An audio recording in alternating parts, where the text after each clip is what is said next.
Hey everyone, it's me, Redstone Logic, and today what I have for you is the first episode of a new series I'm starting called How to Redstone. So in this first episode, we're going to go over all the different redstone components. We're probably going to break this episode into multiple different parts because there's quite a few, but we're just going to get started.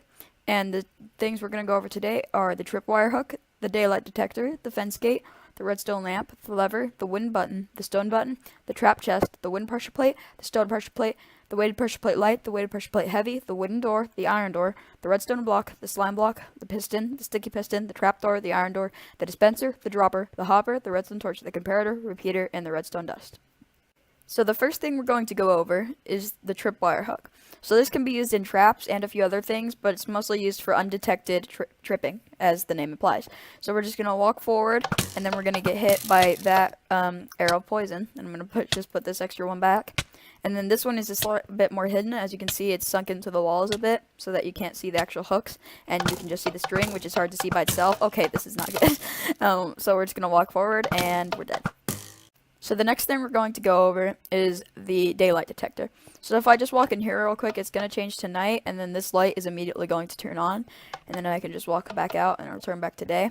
So if I just go into create mode, I can show you what's going on here. It's just simply this nighttime detector on top of the redstone lamp. So to make a nighttime detector, just right click a daylight detector and it turns into a nighttime detector.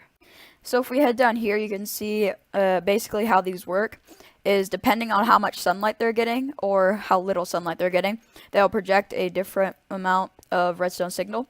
So as you can see, this one is turning on this lamp, and this one is turning on this lamp since it's relatively bright out, but these two are not. So then if I add 1000 to the time here until it reaches its peak at noon, then all these daylight detectors are going to be on.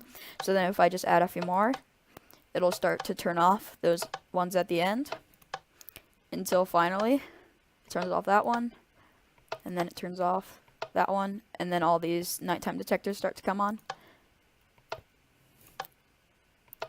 until finally the longest nighttime detector one comes on.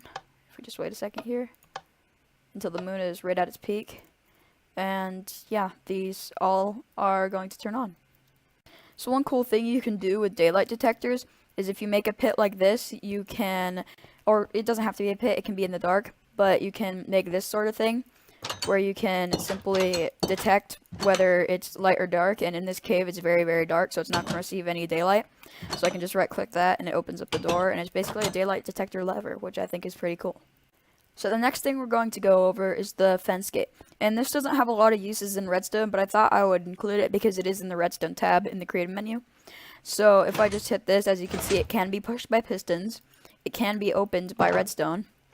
And other than that, it doesn't have a lot of uses. As you can see here, a lot of people still use it as a no-clip water blocking block, but signs also have that effect. So as you can see, we can go straight through this.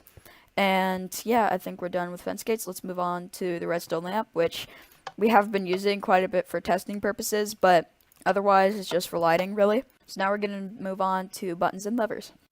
So as you can see, the lever is a type of input device that is either on or off. It's just a toggle switch here, as you can see.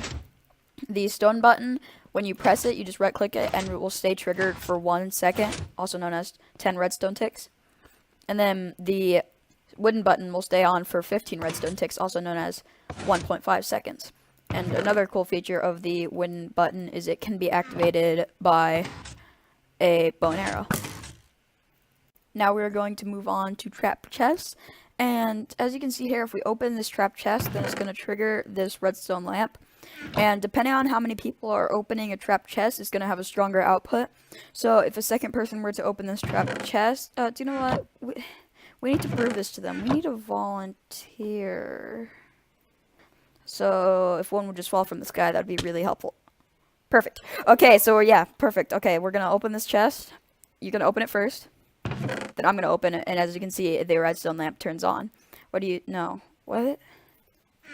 Okay, so I don't need you anymore, so anyways, if I open this up, you can see that this redstone lamp down here gets powered. And the reason for that is if we break this here, you can see that there is the redstone dust down there. So we can just go over here and show you my other trapped chest contraption here, and this is just set up so when I open it, the pistons will open up and then I'll drop into lava, but I'm not going to do that because I don't want to drop into lava. So then moving on to pressure plates. So now we're going to go over pressure plates, and pressure plates are very useful in the redstoning area because they can do a lot of things. So this here is a wooden pressure plate, and what it can do is it can sense when I step on it, like all pressure plates, and it can also sense when I drop an item on it, which is awesome as well. Then it can also sense when I shoot an arrow into it, like the wooden button, and it can also sense when I put a fishing bob on it, like that.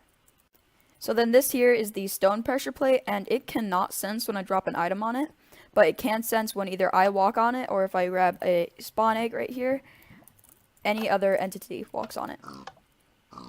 So now if we look at this weighted pressure plate light, if we drop an item on it, then we can see that it's going to give off a power of 1. It looks like it's giving off a power of 2, but that's just this power carrying into this one. So if we grab some more items, then we can drop them on here as well. So we can grab this and this. Since 2 different items of one type stack, we can't put like 2 sandstone on there, or it'll only count as 1. So then we can put that on there, then we can put that, and that extends it like that, and like that. So the weighted pressure plate heavy acts very much the same, except instead of increasing every time you drop 1 item on it, it increases every 10 items you drop on it. That's why it's heavy. So if I drop this item on it, then this, then this, then this, then this, then this, then that, then that, then that, then I'm going to grab something unstackable, like some of these wooden axes. Then I'm going to drop that, then that, and as you can see, it has gone up 1.